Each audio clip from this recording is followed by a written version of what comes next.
Yeah, there was three main reasons that Dr. King was assassinated. One was his opposition to Vietnam. Yes. As you know, war is big business because once people go to war, the corporations get to provide the war with whatever they need. That's billions of dollars. Yes. So he was speaking against the business interests of corporate America. That's one reason.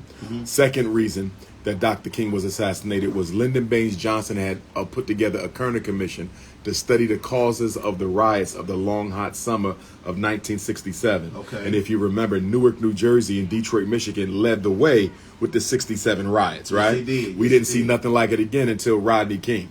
Okay, so when the Kerner Commission released this report in '68, they provided Dr. King with all of the statistical information and anecdotal information to support his breadbasket campaign that he announced on December the 4th of 1967 and was going to be initiating the day after he left Memphis.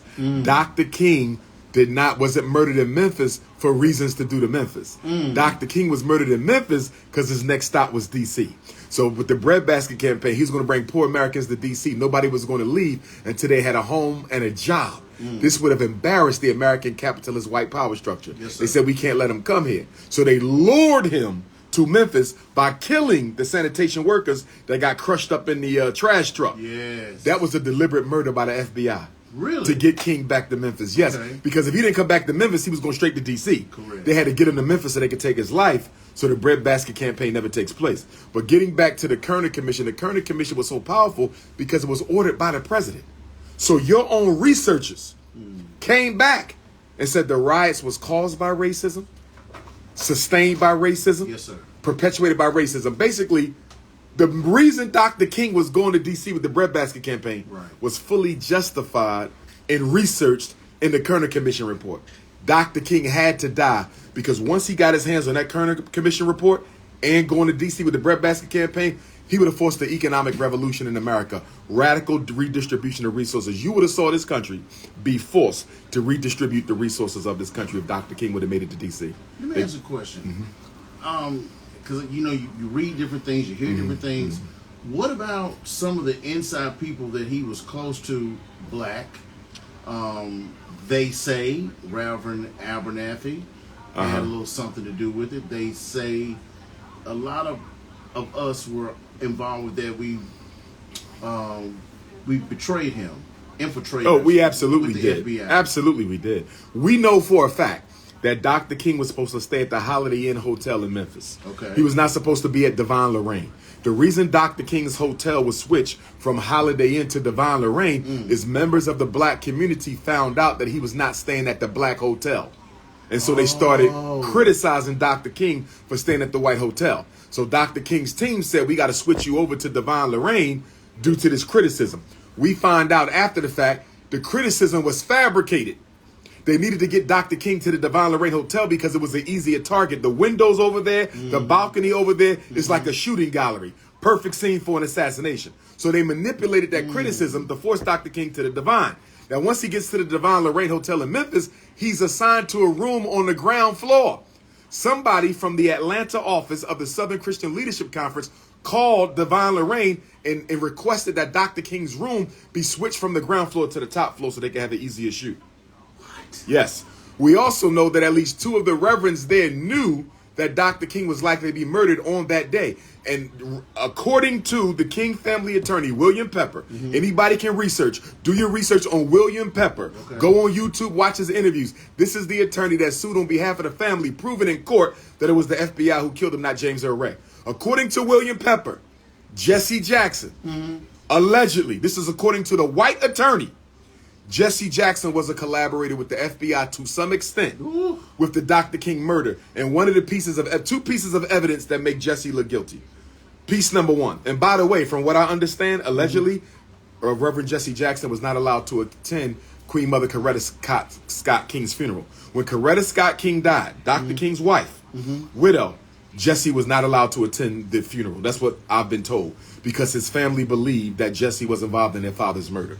So anyway, two things that make Jesse look guilty. There was a group of local security that came to protect Dr. King in Memphis. Just like my brothers come to secure me, right. grassroots security. There was some grassroots security that came to support Dr. King. I forget their names, right? Right. Jesse Jackson told them they were not needed.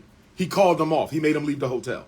They showed up to defend Dr. King's life. Jesse Jackson told them they would not lead it. That's guilt number one. Guilt number two, if you watch the video, go on YouTube and watch the video moments before Dr. King was murdered. They get out the car, they walk upstairs to the balcony. You see Jesse looking like this the whole time. What is Jesse looking for? It's on YouTube. Go watch it yourself. What do you know is about to happen that got you looking in every direction around the hotel, bro? I want you to watch that yourself. And they have pictures of them showing them all on through. Reverend Abernathy. Oh, this straight video. This straight video. Yeah. Straight video. Jesse doing this, walking up the steps. If I'm walking with you up the steps and I'm doing this, don't that mean know something about the pop? Here's the third piece. The Green Berets of the U.S. Army were the backup killers. The man who killed Dr. King, I forget his name, but he was a sharpshooter for the Memphis Police Department. But you know the government doesn't take chances. They double up. So the Green Berets was put on the roof of the building where they claimed James Earl Ray shot from. Green Berets of the Army was up there. The Green Berets were the backup killers. The Green Berets, according to their testimony, who was on the roof, right, they were told to make sure they didn't shoot anybody who was not wearing a shirt and a tie. They said anybody wearing flat, if they were flat collared, they were a friendly. The exact word was friendly. So here's the question you got to ask me. If the Green Berets were told friendlies were not wearing suits and ties, they would be wearing flat collars. Might have on a suit, but a flat collar. How did Jesse Jackson know not to wear a shirt and a tie that day? And on that Jesse note, was flat collar. Jesse was flat collar. And you're right, because he had a jacket on. Yeah, I flat. remember the picture. No tie. Look, this is getting hot. Let me pay some bills. And we're going to come right back because you're going to talk about more about this. Yes, sir. Yes, and sir. you're going to drop some more gems for our brothers and sisters and whoever's listening in Memphis and the Mid-South. Dr. Umar Johnson is live. I repeat, Live in Hot 107.1 with me, Superman. We coming back because I'm loving this. I love knowledge. Hot 107.1. Thank you, Dr. Umar. Yes. And he also showed up. We coming back. Okay. That was, see, I had that. Ooh. Yeah. Ooh. Yeah. Deep. Wow.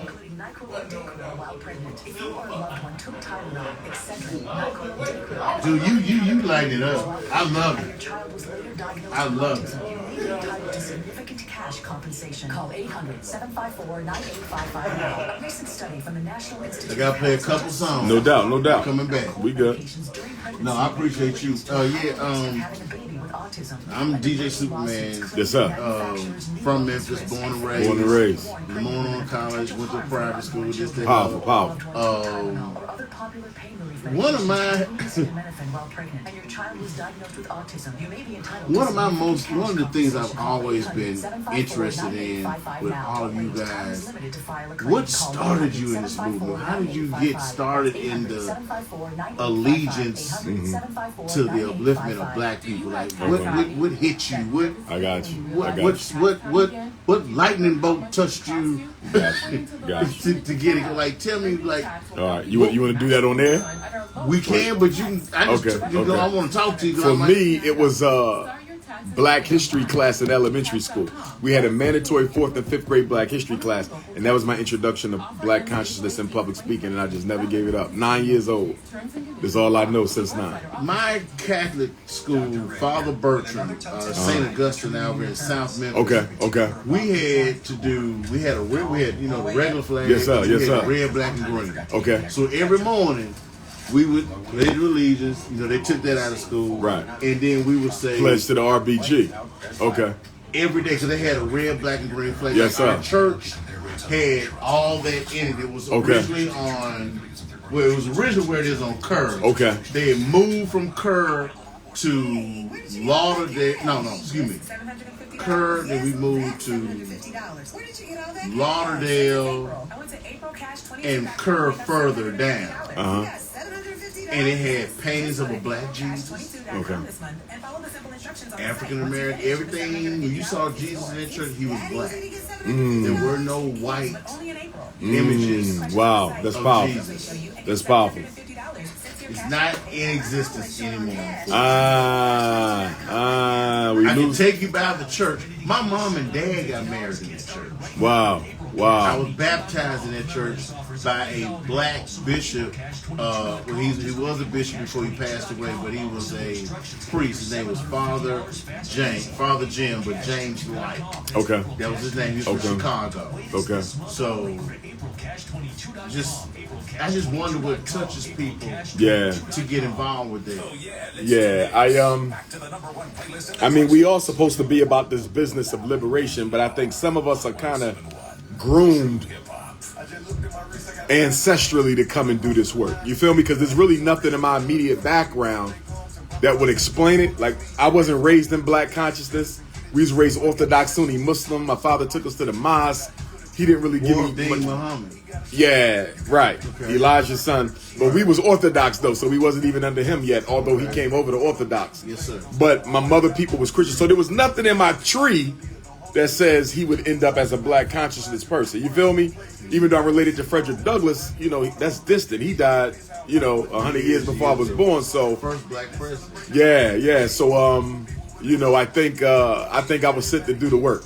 But I think that Black History class, I'm living proof of how important Black history is as an early age. You feel me? I'm living proof of that. Did you go to HBCU? I didn't go to a HBCU. I wanted to go to Howard for my doctorate, but they never sent the paperwork, bro. I had already got accepted by a white school, so This during the 90s? this is during the late 90s. Because paperwork then was Mail, no email yet. you would lose something. Remember Yeah, the day you sent everything something? was mail order. Right. Yeah. I remember. I remember. Yeah. And in a black school, you send some up there, they're losers. Yes, I sir. won't say. I wanted to go to Howard, man. Yeah. I wanted to go to Howard. Me too. Yeah, man.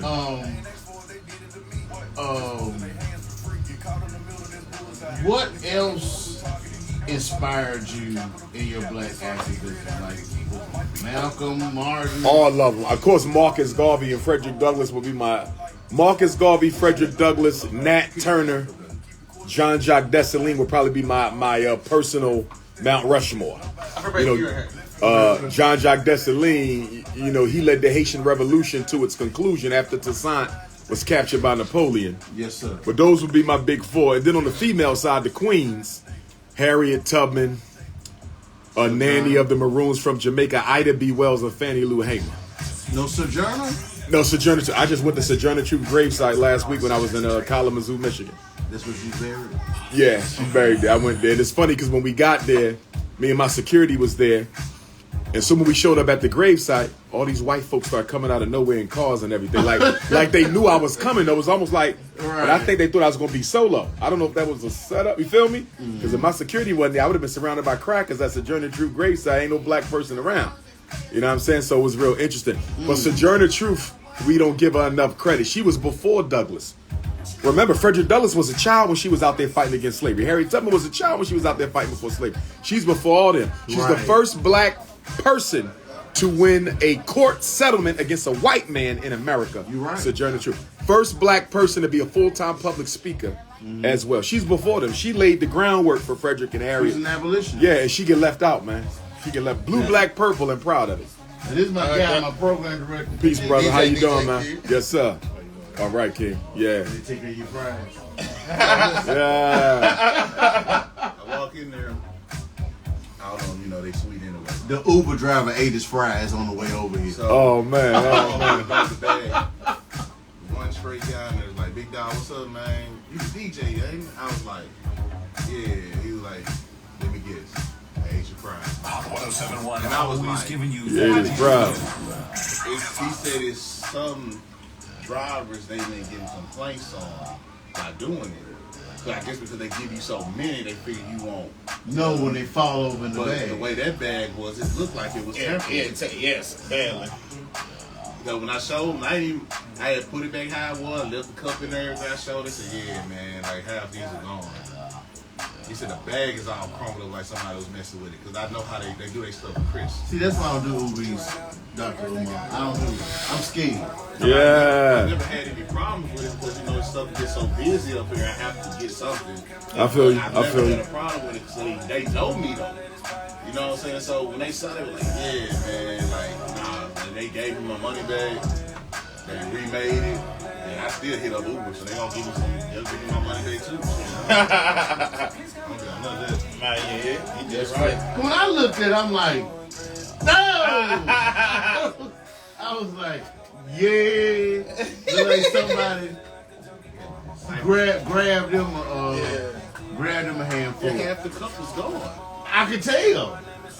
And the bag looked like it was slightly, like they took the tape off and they tried to put it back. That's crazy. Okay, another question. Black Star Line. Yes, sir. Give me a really good insight. That was Okay. So with the Black Star Line Steamship Corporation, which was actually incorporated in Delaware where our school is, and we coincidentally bought the school in 2019, which was the centennial of Marcus Garvey's Black Star Line Incorporation of 1919, right? Mm-hmm. So the Black Star Line was Marcus Garvey's plan to give black people a global distribution network. Mm-hmm. So right now, we don't have a global distribution network. You follow me? Mm-hmm. With internet, you do now, right? But if you have something physical that you need to ship and sell across the country, across the world, you're going to have to go to FedEx, UPS, Post Office, DHL, the Chinese, the Arabs. Black people do not have their own distribution. You follow me? And without that distribution, even in music to some extent, a lot of them outside of the independents now, which are growing, they distribute through the majors. Right? One time, about 10 years ago, Puffy didn't have distribution for Bad Boy. He couldn't sell nothing until he signed a distribution deal. So the issue with distribution is that's the only way black people are really going to be able to compete commercially and economically, because we can't ship or nothing. If you sell sneakers and you need to get your sneakers into every store across the world, who's going to ship them for you? Because we don't have that. You follow what I'm saying? If he sells his own car, he make his own car. But how you gonna get that car? We can't transport it. So Garvey said with the Black Star Line, we could transport anything black people produce, but that would have destroyed white supremacy. That would have destroyed the economic control of the black dollar. So they had to destroy the Black Star Line. And no black leader since Garvey, has tried to give us a distribution network. There's never been another attempt at a Black Star Liner. Which is interesting. Why? Because more than 80% of everything you eat, wear, or use comes by a ship. Do you feel me? Almost everything in your house got to you from a ship, because China is the leading manufacturer. So it's being shipped over. So without ships, there's no distribution. And that's the importance of the Black Star Line. And that's what happened in the pandemic. All them ships got stuck. They got stuck. They slowed down. Absolutely. Couldn't do nothing. We was waiting on cars, clothes, absolutely, food, everything. absolutely. And let me ask you this with Marcus Garvey. So he was about Pan-Africanism. Yes, sir. And global unification of all blacks. Yes. And he wanted all blacks to go back to Africa. No, he didn't.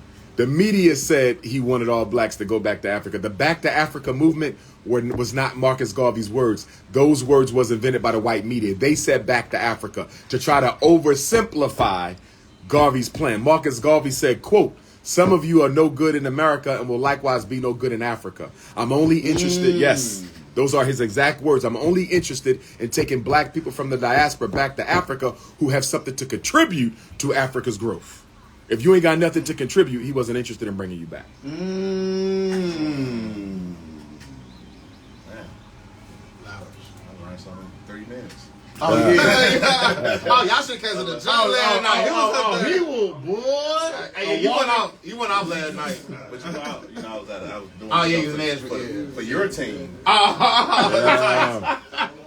Okay. I may be the Titans DJ next year. Oh, God damn. You ain't superb yet. You can't come. I want tickets. You can't come. I'm coming. The hell? You can't come. Look, okay, so check this out. With the Dr. King situation. Yes, sir. And we was hitting on this while I was on the mic. Jesse Jackson, I noticed when you threw and that Reverend out there, Billy Kyles. Reverend Billy Kyles. Yeah. Or Billy He's Cole. deceased Billy now. Kyles. Billy Kyles. Was the Reverend who was on the balcony with Dr. King.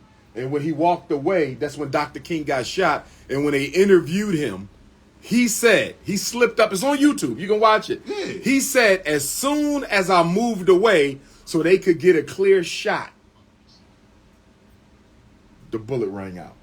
Those his exact words. It's on YouTube. As soon as I moved away so they could get a clear shot. How you know who getting a clear shot and how you know a clear shot was coming? He knew. So James Earl Ray was a scapegoat. He was the scapegoat. And they were grooming James Earl Ray for at least 2 years before they assassinated Dr. King. So Dr. King's murder was already being planned in the event that they wanted to carry it out. But once that Kerner Commission report came out, and once that breadbasket campaigns got started, they had to take him out. So J. And a buddy of mine, Murdoch, who you know, Osazi, brother Murdoch, do you know he was locked up with James Earl Ray in Tennessee? I don't know if he was a celly, but he was locked up with. One of my buddies was locked up with James Earl Ray in prison. So J. Edgar Hoover Yes, orchestrated the whole thing. the whole thing. But the CIA was in it as well because Dr. King's comments on Vietnam made it an international issue. Remember, FBI domestic, CIA global. You feel me? So when Dr. King started commenting on global issues, that automatically brings the CIA in. Well, I mean, okay, now we're going deep now. So I'm going to ask you this. And when Dr. King got to the hospital, first of all, Dr. King did not die on the balcony. He was suffocated. He was suffocated at the hospital with a pillow. How do we know this? Whoa! Dr. King died in the Memphis hospital, not on the balcony. Don't get me wrong.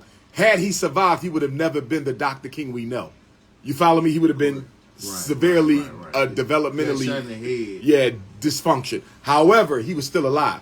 So according to the testimony of a white nurse, she said that the police came into the room where Dr. King was and somebody took the pillow, might have been an FBI agent, took the pillow, put it over Dr. King's face and suffocated him to death. And all of this is in William Pepper's book, The Assassination of Dr. King, which I think everybody should read or listen to. You can actually get it off of iTunes or Apple Books. Okay, let me ask you something else. They suffocated him to death. And then after they killed Dr. King, they wasn't done because then they killed his brother, right? He got A.D. King. The dad died, the mama died. Right, but the dad wasn't murdered. But King was murdered, his brother A.D. was murdered, and his mother was murdered. Shot while she was playing the organ. Exactly, and I believe that was an assassination too, because what crazy person you know, because allegedly she was murdered by the Hebrew Israelite who drove all the way from the Midwest to come to Atlanta to kill a woman who's not a political activist. What crazy person do you know is going to drive halfway across the country to kill somebody? They're going to kill them right where they live at. You follow what I'm saying? So I believe she knew something that probably would have helped explain either of her son's assassinations, A.D. or MLK, and that's why she had to die. And the brother died because, you know, he was actively investigating who killed his brother, and he said he felt he knew who killed Martin. He said he traced all the steps. He was also working on anti-housing discrimination legislation. It was A.D. King, not ML King, who's responsible for black people really getting access to white suburbs and getting their share of Section 8 money. That was A.D. King. A.D. King, they said, drowned in the pool, right? Yeah. They said he drowned in the pool. But I think he was an expert swimmer. Number one. Number two, when the paramedics came and took his body out the pool, there was no water in his lungs. There was no water in his lungs. So if I drown, water gonna be all in your lungs. Water gonna be all in your lungs. They say this man was dead before he hit the water. The paramedics said A.D. King was dead before he hit the water. He was assassinated. They killed King, killed his brother, then killed his mother. Almost reminds you of Malcolm X, right? Because they killed Malcolm X's father working for Garvey. They killed Malcolm, and then they killed Malcolm's grandson. Look at that. 3 generations murdered. Kings, the Malcolms. And I bring this up because although sometimes we romanticize revolution too much, we do this because we have to, not because we want to. You understand? Yes. Dr. King wasn't looking to die. Malcolm wasn't looking to die. Fred Hampton wasn't looking to die. George Jackson wasn't looking to die. Medgar Evers wasn't looking to die. Our Prentice Bunchy Carter, John Huggins, Little Bobby Hutton, they wasn't looking to die. But you just accept the fact that death can be the inevitable end when you strive for your people. As Huey Newton said, revolutionary suicide. Man. Now I'm going to ask you this. Muhammad Ali, Cassius Clay. Cassius Clay. And by the way, I believe they gave him Parkinson's disease. Okay. I believe they gave Muhammad Ali Parkinson's disease. Not that you cannot get it, because that is a disease that develops amongst boxers. But for Muhammad Ali to be the only boxer of his generation, you got to remember, he was hit less. Yeah. Muhammad Ali was hit less than almost any other boxer in his generation. How does he get Parkinson's? They gave him Parkinson's. Okay. They gave him Parkinson's. Let me ask you this, because I want to know about that. Okay, so we know he fought anti-going to Vietnam. Oh, yeah. How did he manage to live and not get killed by anybody white during that time? Because some of us are spokespersons. Some of us are organizational leaders. A spokesperson can be a threat, but an organizational leader is a definite threat. Muhammad Ali never led a movement. Although he was a spokesperson for us, Muhammad Ali single-handedly made black beautiful by himself. Muhammad Ali is the first black man to go on TV and the radio and tell white people, I look 50 times better than you. I'm more attractive than you. I'm prettier than you, your wife, your daughter. You understand me? And by him doing that, he breathed confidence into black people. Muhammad Ali raised the self-esteem of black America almost by himself. And that's why I was always respect him. And the fact that he sacrificed his entire career and livelihood to take a stand for black folks, I don't think there's another athlete whose contribution could eclipse Muhammad Ali's in terms of being a sports protester. Okay. Now, honorable mention, Jim Brown? Not quite. He up there. Okay. But he don't eclipse Ali. What Ali did. No. Do you understand me? The only ones who come close is John Carlos and Tommy, was it Tommy Smith, the two brothers who did the fist at the Olympics. Took the shoes off for the pool. Yeah. Them two brothers and Muhammad Ali would be number one. Okay. And then I'll put Kareem Abdul-Jabbar? He'll be top 10. Okay. But he ain't top 3. Okay. Colin Kaepernick got to go up there. Because Colin Kaepernick took the knee when he was still in his prime. You feel me? Right. And one of the issues why I push back against people calling LeBron James an activist, and I love LeBron James. I think he's a good role model for black men. Black wife, never been in trouble, black children, good father. But LeBron James is not an activist. He's never done anything Colin Kaepernick did. Anything Kareem did. Anything Muhammad Ali did. Jim anything Brown. Kyrie. Anything Jim Brown. But the NBA has a vested interest in making LeBron James look like an activist because it makes them look like they're tolerant of black militancy. And they're not. So they brand LeBron. LeBron ain't never done nothing. He ain't never took no stand. He's given his voice. But activism is action, not talking. He doesn't even talk. Yeah, you see, I respect him, but he don't go in the activism box. LeBron James is not an activist. Never been, never will be. In my opinion, if you ask him, he dances around everything. It's like he's And I'm not giving up on him because he's still young. LeBron James only 35, 36. He got time. Do I have a lot of faith that he will evolve into an activist? No, because how many black retired celebrities you know actually became activists? The only time black celebrities become activists is when they get stripped of their money and their power. Now all of a sudden they want to be woke. You feel me? Do you feel me? Yeah, you just said something. When they get stripped, now everybody remember they black now. Now they know black history, black name, all that. Nah, do it when you in your prime, bro. Do it when you in your prime. But you know, the issue that we got now, fellas, is the fact that America's bringing so many minority groups in America, they're using them to replace us. So in Dr. King's day, the white man was the only person we had to worry about. One more. Yeah. How long I gotta can do something real quick. No doubt. I wanted to get a picture. Let's do it. Let's do no more gangster rap or something like that. Yeah, I've been saying it. It's supposed that to got true, though? married. I don't know. Okay. Ain't no telling when. He might drop something next week. You know what I'm saying? I got you. Yeah, but he been saying that. He said he been scared about all the shit that's been going on and all that type of stuff. I mean, if he's flipped, that's a good thing. I mean, Oh yeah, most definitely. if Yeah. you do it. This what I want to hit on this next one with you.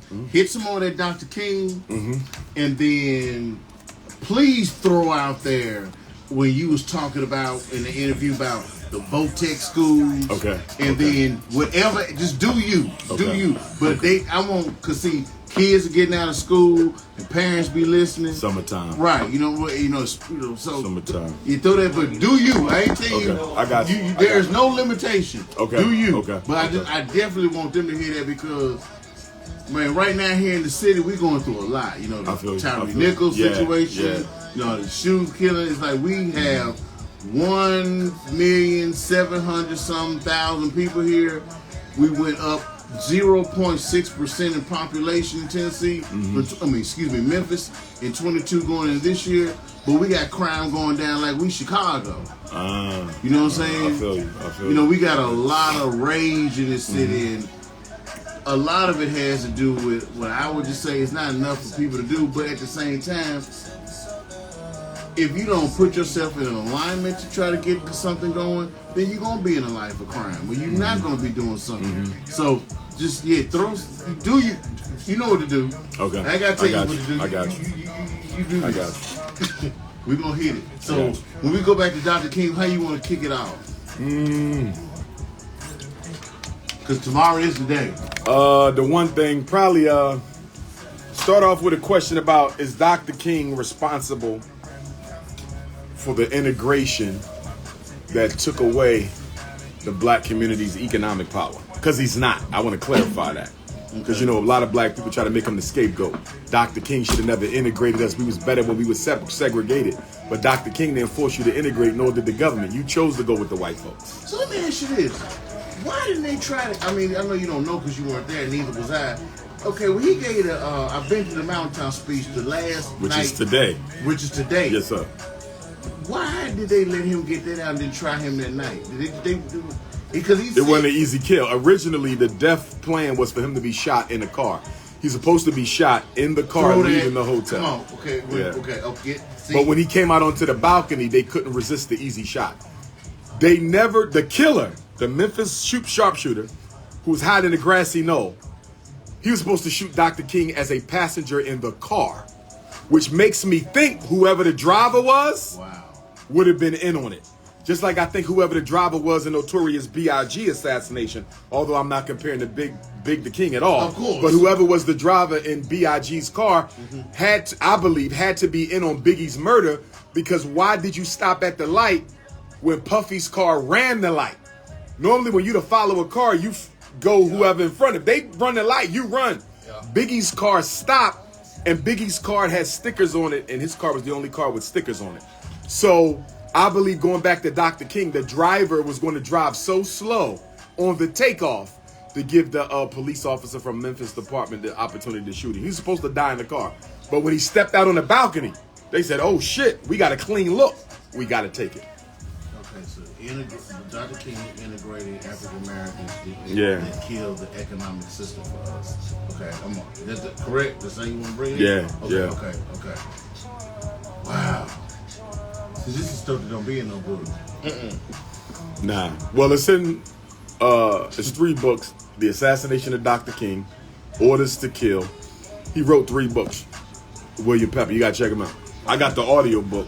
You ready? Yeah. I know you are. That was work tonight. So you know? Yeah. All right, God. Be safe. Yes, sir. Hot 107.1, True Hip Hop, and home of the morning hustle. That was Metro Boomin. Don Toliver, Justin Bieber Future. Sound like some Metro Boomin. Private Landing. I'm in here having the time of my life. Dude, you are dropping so much knowledge. Dr. Umar Johnson is in Memphis, in the studio with you guys. Superman live here at Hot 107.1. And we've been having interesting, just Devon. Man. But here, let's kick it off. Integrating. People think that Dr. King trying to integrate blacks was a killer of our economic system. Yes, sir. Break it down, please. Dr. King is unfairly blamed for the disintegration of the black community in favor of integration. Dr. King only fought to desegregate, or should I say, the only thing that was desegregated in Dr. King's life was social and public accommodations. Hotel, restaurant, public transportation. Do you understand me? Yes. Nothing else. Nothing else. The Civil Rights Bill of 64 was public accommodations. But we try to blame Dr. King for why we ain't got no more communities. The schools desegregated before Dr. King. The schools desegregated before the Montgomery bus boycott. The military desegregated before the Montgomery bus boycott. All other desegregations came after Dr. King died. Dr. King is not the reason the black community suffered through integration.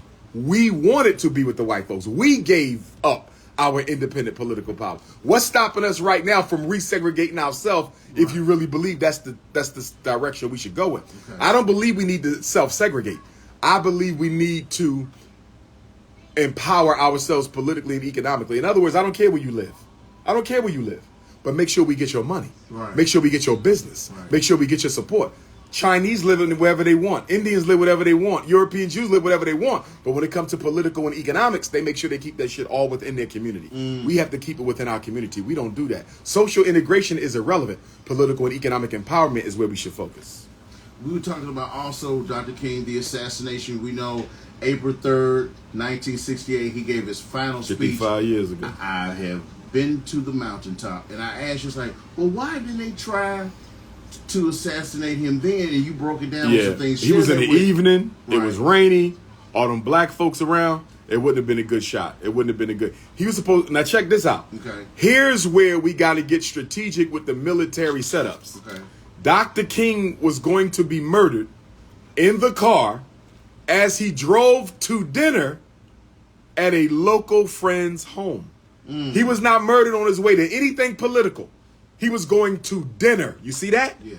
So how did they know where he was going? How did they know when he was going? How did they know who he was going with? So there was people all involved in that who Dr. King trusted. And when Dr. King died, you know, all respect to Ralph Abernathy, who I think might be an ancestor now himself, but I was really disappointed in Ralph Abernathy when he put his book out and the wall came tumbling down. Because in the wall came tumbling down, he exposed all of Dr. King's extramarital affairs. And I thought that was wrong because Dr. King considered Reverend Ralph Abernathy to be his best friend.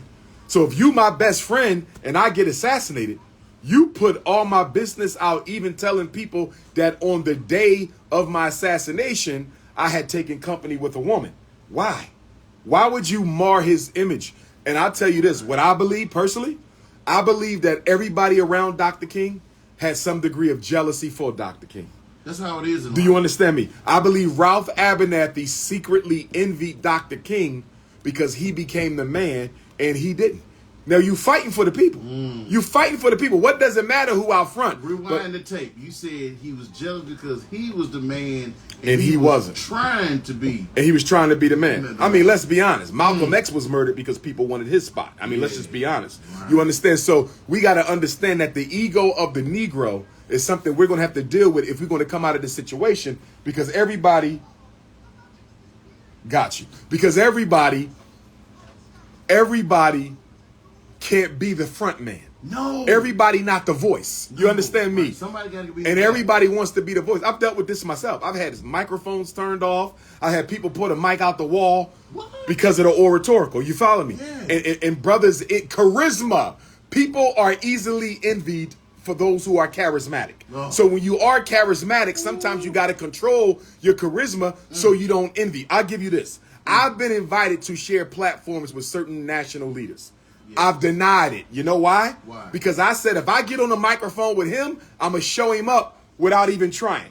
And I know his ego is so big that if I show him up, he might take that personal. And now I got to look both ways before I come out my house. See, I know that there are black men. Some black men are willing to kill to protect their position. You understand me? Within the hierarchy of, you understand me? So my thing is, if I know I'm stronger than you on the mic, if I'm more charismatic than you, I would rather give you the whole spotlight. I don't even want to rival you at all. You understand me? Because it ain't about that. I'm going to let you have your day. I have my own day. Correct. Because the last thing I could be dealing with is some Negro trying to stab me in the back because I'm getting more shine than him. And it shouldn't matter. Because guess what? One day I got to do what? Pass the baton. One day I got to give it to a younger brother. So if I'm more concerned about Dr. Umar being number one than I'm concerned about black people being number one, when it's time for me to pass the mic, I might kill him. You understand me? Right. I don't want him to take my spot. I'm Dr. Umar Johnson. I've been Dr. Umar Johnson. Leaders are serving their ego, but they think they're serving the people.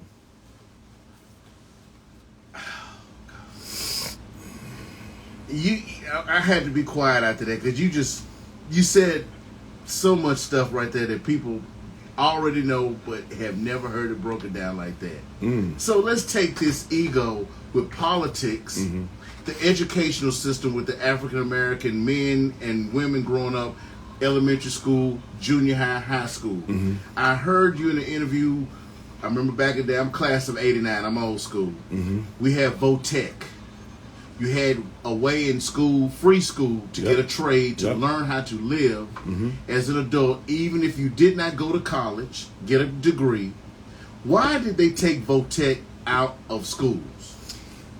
To lay the groundwork for the mass incarceration of black males and to make the black man economically irrelevant to the black woman.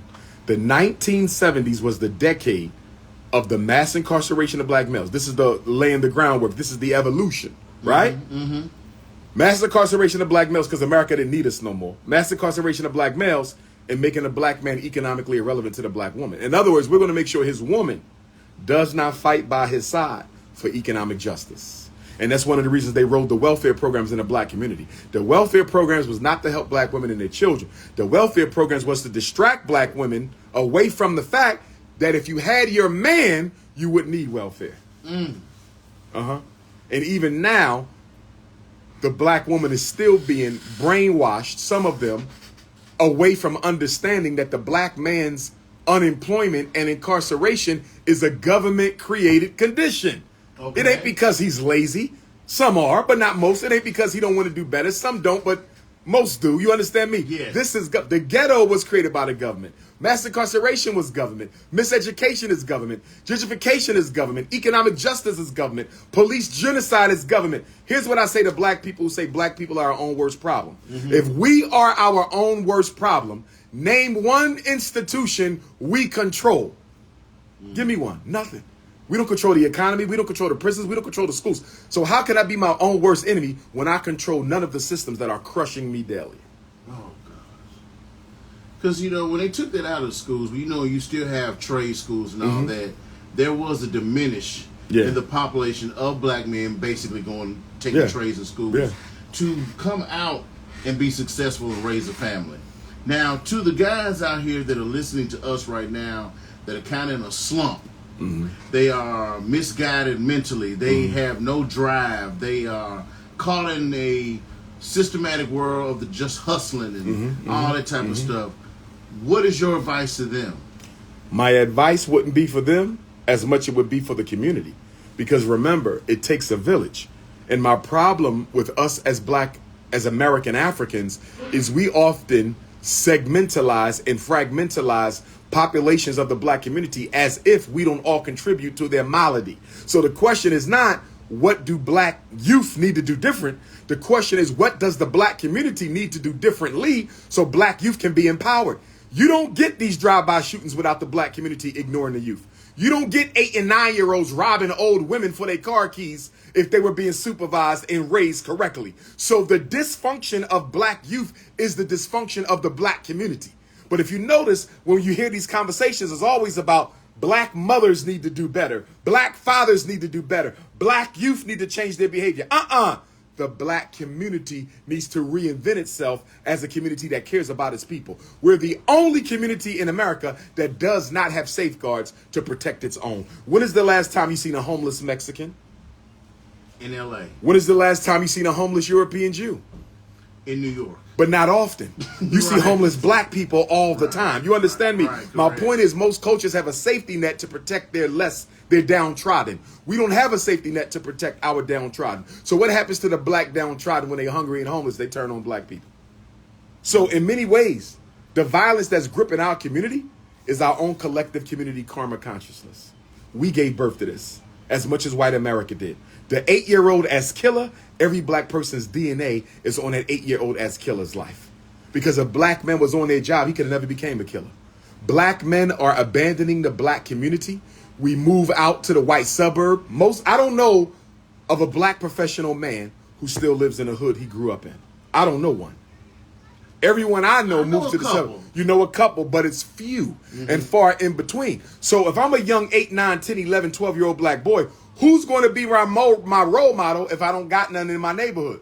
I'm going to go to the rappers. I'm going to go to the basketball players. And you know who's still in the hood? You know who's still in the hood? The gangbangers and the drug dealers. And that's why they the role models. Because all other black men have abandoned our boys. Okay. Now, white America is not going to save us, brother. We got to save ourselves. How do we... Economics and education. We have to start pooling our money together to provide economic opportunities for single mothers, black youth, and of course black men. White America ain't gonna hire us. Why you think they got the Afghanis in here? Why you think they got the Ukrainians in here? Why you think they got the Mexicans in here? Why they keep on bringing white Cubans in here? You know why? These are the replacements for the American Negro. Immigration is the extermination of the American African. Let me ask you this. So, Memphis, Tennessee, we have one HBCU, Lamorne College. We have some PWIs, U of M, CBU, Rhodes, and you have other institutions where you can get an associate's degree. Now, I've always said we have in Memphis right now, especially with everything going on, we have more people going to jail than graduating school.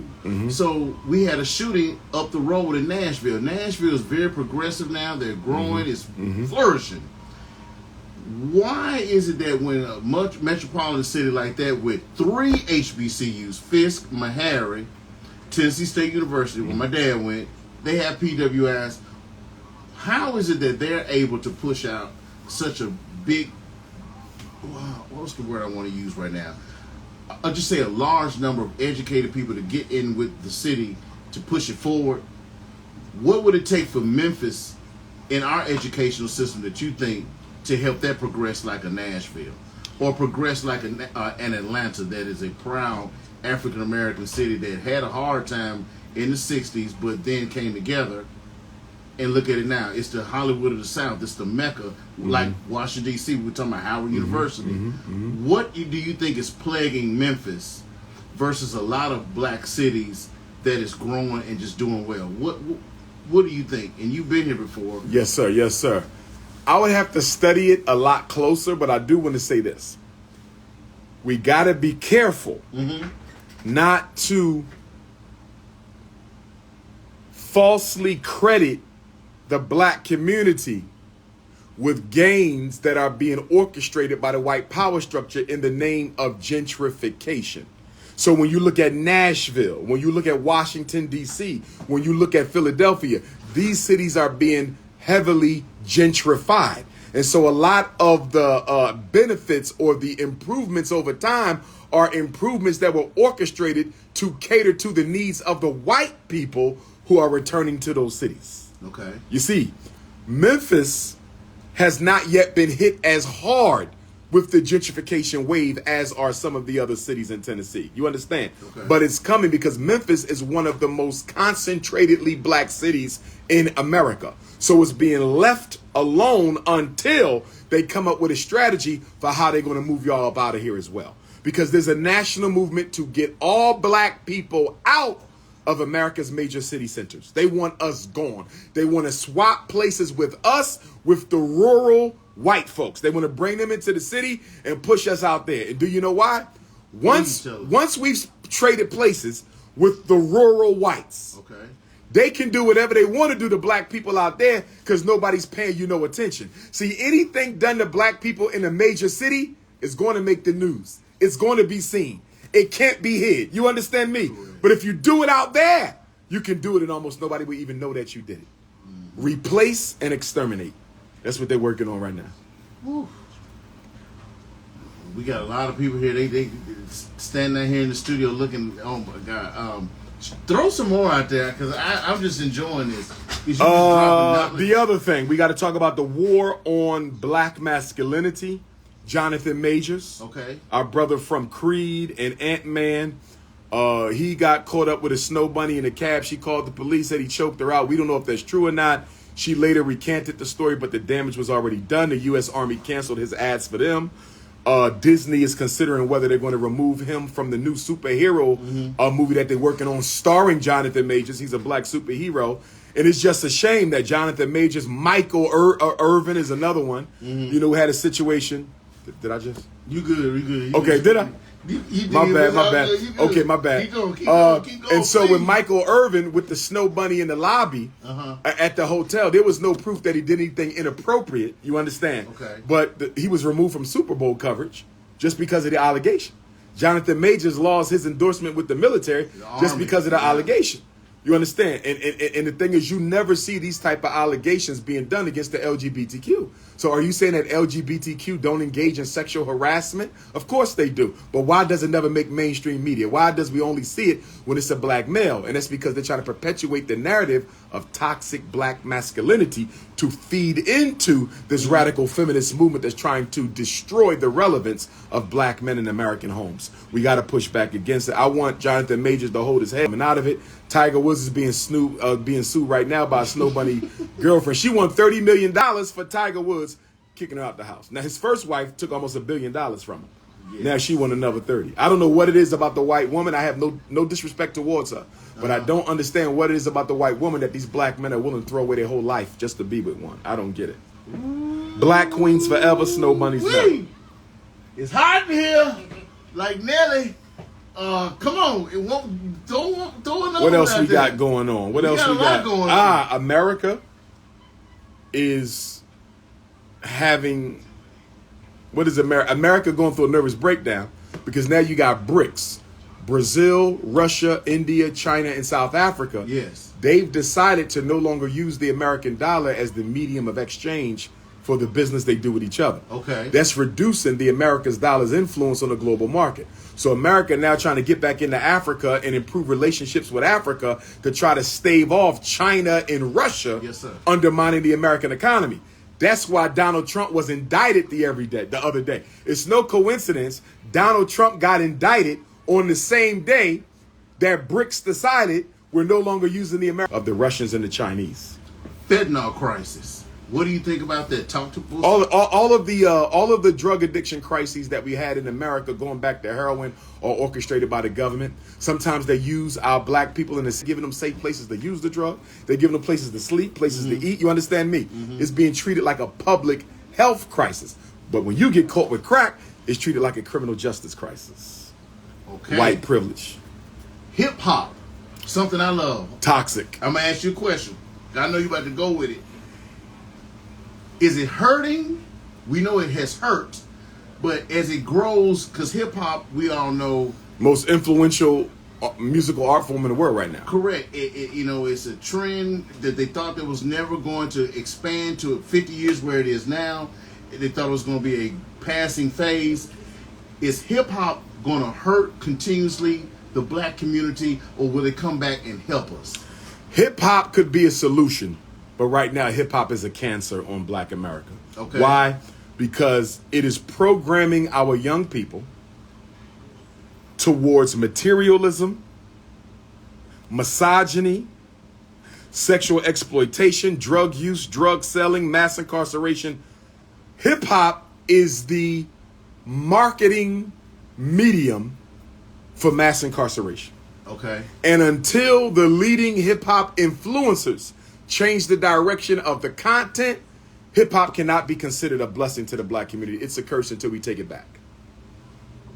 Dr. For all Marcus? that hip hop has done, the question you got to ask yourself, what has been the net gain to black America of hip hop? What have we gained as a people as a result of 50 years of hip hop? Can you name a single institution? 50 years of hip hop. You're talking billions of dollars. Billions.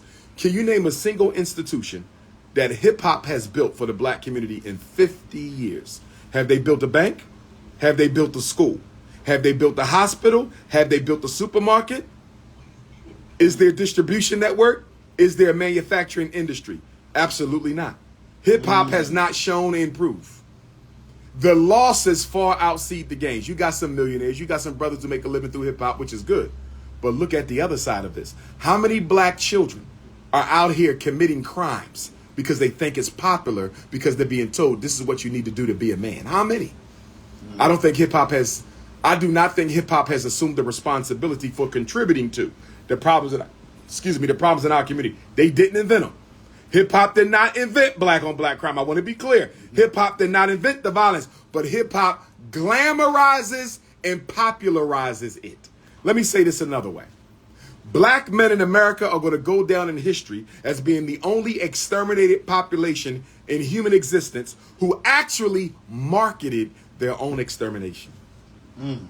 No other people voluntarily destroyed and desecrated their own public image before the world for money.